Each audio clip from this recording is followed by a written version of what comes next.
നമസ്കാരം. തൻ്റെ ഭർത്താവിൻ്റെ മരണശുശ്രൂഷ നടക്കുന്ന സമയത്ത് തൻ്റെ കോളേജിൽ തന്നോട് ഒരുമിച്ച് പഠിച്ച തൻ്റെ പഴയ കാമുകനെ കണ്ടുമുട്ടിയ ഒരു സ്ത്രീയുടെ കഥയാണ് ഇന്ന് ഞാൻ നിങ്ങളോട് പറയാം. ഒരു 2-3 മാസം മുമ്പ് ഈ സ്ത്രീ എന്നെ വിളിച്ച് അവരുടെ ജീവിതത്തിലുണ്ടായ ഒരു അനുഭവം എന്നോട് പറയുകയുണ്ടായി. ഭർത്താവിൻ്റെ മരണശുശ്രൂഷ നടക്കുമ്പോൾ സമയത്താണ് ഈ കോളേജിൽ പണ്ട് പഠിച്ച കാമുകനെ ഇവർ കോളേജിന് പഠിത്ത ശേഷം പിന്നീട് കാണുന്നത്. കോളേജിൽ ഒരുമിച്ച് പഠിച്ചതാണ്. അവർ 2-3 വർഷത്തോളം സ്നേഹബന്ധത്തിലായിരുന്നു. ഒരുമിച്ച് ജീവിക്കണമെന്ന് ആഗ്രഹിച്ച വ്യക്തികളാണ്. പക്ഷേ എന്തൊക്കെയോ ചില സാമ്പത്തിക കാരണങ്ങൾ അല്ലെങ്കിൽ മതപരമായ കാരണങ്ങൾ കാരണം വീട്ടുകാരുടെ ഇഷ്ടമില്ലാത്ത കാരണം ഇവർ ഒരുമിച്ച് ജീവിക്കാൻ പറ്റിയില്ല. എന്നാൽ 10-35 വർഷത്തോളം ഭർത്താവുമായിട്ട് വളരെ സന്തോഷത്തോടെ കഴിഞ്ഞ ഒരു സ്ത്രീയാണ്. അവരുടെ ദാമ്പത്യ ജീവിതത്തിൽ യാതൊരുമായ പ്രശ്നമില്ല. 2 മക്കളുണ്ട്. 2 മക്കളും വിദേശത്താണ്. അങ്ങനെ ഈ ഭർത്താവ് മരിക്കുന്നു. ജസ്റ്റ് മിന്നായം പോലെ ഈ കാമുകൻ വന്ന് അടക്ക ശുശ്രൂഷയ്ക്ക് പങ്കെടുത്തിട്ട് അങ്ങ് പോയി. പിന്നീട് അയാളെ കണ്ടിട്ടില്ല. ഒരു 4-5 ദിവസം കഴിഞ്ഞിട്ട് ഈ കാമുകൻ അനായ വ്യക്തി ഈ സ്ത്രീയെ കാണാൻ അവരുടെ ഫ്ലാറ്റിലേക്ക് വന്നു. അവരമ്മ കുറേ നേരം സംസാരിച്ചു. കുറേ വർഷങ്ങൾക്ക് ശേഷം കണ്ടാണ്. തമ്മിൽ നമ്പറുകൾ കൈമാറി. ഇടയ്ക്കൊക്കെ ആ മനുഷ്യൻ വിളിക്കും. പലപ്പോഴും ഈ നാട്ടിൽ നിൽക്കുന്ന അപ്പനും അമ്മയും ഫേസ് ചെയ്യുന്ന ഏറ്റവും വലിയൊരു പ്രശ്നം പറഞ്ഞാൽ, വിദേശത്തായാലും അല്ല യൂറോപ്പ് രാജ്യങ്ങളിലാണെന്ന് പറഞ്ഞാലും മക്കളുടെയുമായിട്ട് കമ്മ്യൂണിക്കേറ്റ് ചെയ്യാൻ പലപ്പോഴും ഇവർക്ക് പറ്റാതെ വരും. കാരണം ഒന്നാമത് സമയ വ്യത്യാസമാണ്. മക്കൾ ഫ്രീ ആകുമ്പം അപ്പനും അമ്മയും ഫ്രീ ആവണമെന്നില്ല. അപ്പനും അമ്മയും ഫ്രീ ആകുമ്പം മക്കൾ ഫ്രീ ആവണമെന്നില്ല. സമയ വ്യത്യാസം കാരണം ഇവർക്ക് തമ്മിലുള്ള കമ്മ്യൂണിക്കേഷൻ പലപ്പോഴും പ്രശ്നമായിരിക്കും. ചുമ്മാ ചിലപ്പോൾ ഹായ് ഹൂയ് പറഞ്ഞങ്ങ് പോവും. പ്രത്യേകിച്ച് ബന്ധുക്കളുമായിട്ടൊന്നും വലിയ ബന്ധമൊന്നും ഇല്ല എന്നുണ്ടെങ്കിൽ പിന്നെ പറയുകയും വേണ്ട. അങ്ങനെ ഒറ്റയ്ക്ക് പോയ ഈ സ്ത്രീക്ക് ഈ മനുഷ്യനൊരു വളരെയധികം ഒരു ഹെൽപ്ഫുള്ളായിരുന്നു. അയാളെ ഇളക്കി വിളിക്കുകയും ഇവർ കുറേ നേരം സംസാരിക്കുകയും പഴയ കാര്യങ്ങളൊക്കെ സംസാരിക്കുകയും പഴയ കൂട്ടുകാരെ പറ്റിയൊക്കെ സംസാരിക്കുകയും ഒരുപാട് അവരുടെ മൈൻഡ് ഒരു റിലീഫ് ആയിക്കൊണ്ടിരുന്നു ഈ മനുഷ്യൻ. പ്രത്യേകിച്ച് ഭർത്താവിൻ്റെ ആ മരണത്തിൽ ഉണ്ടായ ഒരു മാനസികമായ ഒരു ബുദ്ധിമുട്ടും ഇയാളുമായിട്ടുള്ള ഒരു കമ്മ്യൂണിക്കേഷനിൽ കുറഞ്ഞെന്ന് വേണേൽ പറയാം. ഇടയ്ക്കൊക്കെ ഇവർ പുറത്തൊക്കെ പോകും. കുറച്ച് നേരമൊക്കെ പുറത്ത് ബീച്ചിലൊക്കെ പോയിരിക്കും. ഇവരൊരു സിറ്റിയിലാണ് താമസിക്കുന്നത്. ഇവർക്കിടയിൽ ഈ പ്രായത്തിൻ്റെ ആണെന്ന് പറഞ്ഞാലും ഇവർക്കിടയിൽ ഒരു സ്നേഹബന്ധമൊന്നും പൊട്ടി മുളച്ചിട്ടൊന്നുമില്ല. ഒരു നല്ല ഹെൽത്തി ഫ്രണ്ട്ഷിപ്പ് അവർ മെയിൻറ്റെയിൻ ചെയ്ത് പോയിക്കൊണ്ടിരിക്കുകയാണ്. അങ്ങനെ ഇരിക്കുമ്പം ഈ മനുഷ്യൻ വളരെ ഗ്ലൂമിയാണ് കുറച്ച് ദിവസമായിട്ട് ഇവർക്ക് ഈ സ്ത്രീക്ക് തോന്നി. അപ്പോൾ അവർ കാരണം അന്വേഷിച്ചപ്പം ഈ മനുഷ്യൻ നടത്തിക്കൊണ്ടിരിക്കുന്ന ബിസിനസ്സിൽ വെച്ചിട്ട് സാമ്പത്തിക പ്രശ്നങ്ങൾ വന്ന് അയാൾക്ക് കുറച്ച് പൈസയുടെ ആവശ്യമുണ്ട്. കാരണം ആ പൈസ കണ്ടെത്താൻ അയാൾക്ക് സാധിക്കുന്നില്ല. അപ്പോൾ അയാൾ ആകപ്പാടെ ഡിസ്റ്റർബ്ഡ് ആയിട്ടിരിക്കുന്നു. അപ്പോൾ ഇവർ ചോദിച്ചു എത്ര ലക്ഷം രൂപയുടെ ആവശ്യമുണ്ട്, എത്ര രൂപ ആവശ്യമുണ്ടെന്ന്. ഇയാൾ പറഞ്ഞു 75 ലക്ഷം രൂപ ഇയാൾക്ക് ആവശ്യമുണ്ട്.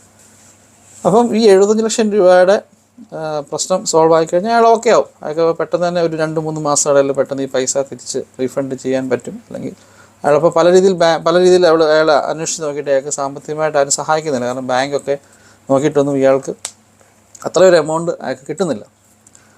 അപ്പം വീട്ടിൽ വന്ന സ്ത്രീ ഇങ്ങനെ പലപ്പോഴും ആലോചിച്ചു. അപ്പം ഈ സ്ത്രീ പെട്ടെന്ന് ഭർത്താവിൻ്റെ അക്കൗണ്ട് ബുക്കുകളും മറ്റു കാര്യങ്ങളൊക്കെ എടുത്ത് നോക്കിയപ്പം ഏകദേശം ഇതിനേക്കാൾ കൂടുതൽ എമൗണ്ട് ഇവരുടെ കയ്യിലുണ്ട്. ഭർത്താവിൻ്റെ സമ്പാദ്യമായിട്ട് അല്ല, ഈ സ്ത്രീയുടെ സമ്പാദ്യമായിട്ടുണ്ട്. ഇത്ര നാളും ഈ സ്ത്രീയെ പൈസയുടെ കാര്യമൊന്നും ശ്രദ്ധിച്ചിട്ടില്ല. കാരണം ഭർത്താവാണ് ഹാൻഡിൽ ചെയ്യുന്നത്. സാമ്പത്തികമായി നല്ല ഓക്കെ ആയിട്ടുള്ള ഫാമിലി ആയിരുന്നു.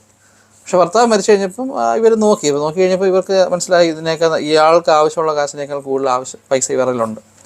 അങ്ങനെ ഇവർ ബാങ്കിൽ പോവുകയും ഈ ഭർത്താവിൻ്റെ പൈസ ഇവർക്ക് എടുക്കാനുള്ള അധികാരമുണ്ട്.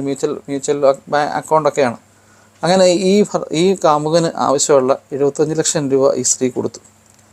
ഈ സ്ത്രീ കൊടുത്ത് 1-2 ദിവസം ഇവരിങ്ങനെ കമ്മ്യൂണിക്കേറ്റ് ചെയ്ത് പെട്ടെന്ന് സുപ്രഭാതത്തിൽ ഈ മനുഷ്യനെ പറ്റി യാതൊരു വിവരവുമില്ല. ഇയാളെ കോൺടാക്റ്റ് ചെയ്യാൻ നോക്കിയിട്ട് കോൺടാക്റ്റ് ചെയ്യാൻ പറ്റുന്നില്ല. ഇയാളെ ഫോണിൽ ബന്ധപ്പെടാൻ പറ്റുന്നില്ല. അല്ലെങ്കിൽ വാട്സപ്പ് ഇയാളെ വർക്ക് ചെയ്യുന്നില്ല. ഒന്നും തന്നെ. അപ്പോൾ അവർ വിചാരിച്ച് എന്തായാലും ഇയാൾ യാത്രയ്ക്കെല്ലാം പോയായിരിക്കും. ഇതിൻ്റെ ഇടയ്ക്കൊരു കാര്യം ഞാൻ പറയാൻ വിട്ടുപോയി. ഈ മനുഷ്യന് അയാളുടെ ഭാര്യയുമായിട്ട് ഡിവോഴ്സ്ഡാണ്. ഏതാണ്ട് കുറേ വർഷമായിട്ട് ഡിവോഴ്സായിട്ട് കഴിയുകയാണ്. അങ്ങനെ ഈ സ്ത്രീക്ക് ഇയാൾ കല്യാണം കഴിച്ച സ്ത്രീയെ ഇവർക്കറിയാം. എനിവേ ഇയാൾ എന്ത് ചെയ്യുമെന്നറിയാനായിട്ട് അയാൾക്ക് എന്തെങ്കിലും പറ്റിയോ അല്ലെങ്കിൽ അയാൾക്ക് എന്തെങ്കിലും ബുദ്ധിമുട്ട് പറ്റിയോ എന്നറിയാൻ വേണ്ടിയിട്ട് ഈ ഭാര്യയെ ഇവർ കോൺടാക്റ്റ് ചെയ്യും. അതായത് ഡിവോഴ്സായ ഭാര്യയെ ഇവർ കോൺടാക്റ്റ് ചെയ്യും അയാൾ എന്ത് ചെയ്യുമെന്നറിയാൻ വേണ്ടി. അപ്പം എടുത്ത വായിൽ ഈ ഭാര്യ ചോദിച്ചൊരു ചോദ്യം വെച്ച് കഴിഞ്ഞാൽ, നിങ്ങൾ എന്തിനാണ് ഇയാളെ അന്വേഷിച്ച് വിളിക്കുന്നത്? ഇയാൾ നിങ്ങളുടെ നിന്ന് പൈസ വല്ലതും കടം മേടിച്ചിട്ടുണ്ടോ എന്ന് ചോദിക്കും. അപ്പോൾ ഇവർക്ക് ഒരു ഡൗട്ട്. അപ്പോൾ എന്താ അങ്ങനെ ചോദിച്ചത്? കാര്യം കഴിഞ്ഞാൽ ഒരു ഡൗട്ട് എന്തുകൊണ്ട് ഇയാളുടെ ഭാര്യ ഇവരോട് ഇങ്ങനെ ഇത് എന്നാൽ ഫോൺ എടുത്ത് ഇന്നാരുണ്ടെന്ന് വെച്ചപ്പോൾ ഉടനെ ഇവർ ചോദിച്ച് മറുപടി ഇതായത് കൊണ്ട് ഇവർക്ക് സംശയം. അപ്പോൾ ആ സ്ത്രീ പറഞ്ഞു, ഇയാളുടെ സ്ഥിരം പരിപാടി ഇതാണ്, കൂട്ടുകാരോടൊക്കെ കൂട്ടുകൂടി എന്താ പറയുക, അവരുടെ മേലൊരു വിശ്വാസം അർപ്പിച്ചു കഴിഞ്ഞ് പൈസ അടിച്ചുകൊണ്ട് പോവാം. പിന്നെ ഒരു വിവരവുമില്ല. പല ആൾക്കാരും എന്നെ കോൺടാക്ട് ചെയ്യാൻ ശ്രമിക്കുന്നുണ്ട്. ഇയാൾ എവിടെയാണ് താമസിക്കുന്നതെന്നോ ഏത് രാജ്യത്താണെന്നോ അല്ല ഏത് സ്ഥലത്താണെന്നോ ഇവർക്കറിയത്തില്ല. ഈ ഭാര്യയ്ക്കോ അവർക്കൊരു കുഞ്ഞുണ്ട്, അവർക്ക് ആർക്കും ഇയാളെപ്പറ്റി അറിയത്തില്ല. ഇയാൾ വർഷങ്ങളായിട്ട് ഇയാളുടെ സ്ഥിരം പരിപാടി ഇതായിരുന്നു. അപ്പം എന്നെ വിളിച്ചിട്ട് ആ സ്ത്രീ പറഞ്ഞാൽ 75 ലക്ഷം രൂപ ഇവർ അടിച്ചു മാറ്റിക്കൊണ്ട് പോയി. ശരിക്കും പറഞ്ഞാൽ ഈ സ്ത്രീയുടെ ഭർത്താവ് മരിച്ചുവെന്ന് ഇയാൾ എങ്ങനെയോ അറിഞ്ഞിട്ട് പഴയ സ്നേഹബന്ധം പൊക്കിക്കൊണ്ട് വന്ന് ഇയാൾ വളരെ തന്ത്രപരമായിട്ട് ഇവരുമായിട്ട് കമ്മ്യൂണിക്കേറ്റ് ചെയ്ത് ഇയാളുടെ ഒരു വിശ്വസ്തത ഈ ആ സ്ത്രീയിൽ മേൽ വരുത്തി വെച്ച് അവരുടെ ആവശ്യങ്ങൾക്കെല്ലാം കൂടെ നിന്ന് ഈ 75 ലക്ഷം രൂപയും കൈക്കലാക്കി അയാൾ മുങ്ങിയതാണ്. എന്ത് പ്ലാൻഡായിട്ടുള്ള ഒരു സംഭവമാണെന്നറിയാം.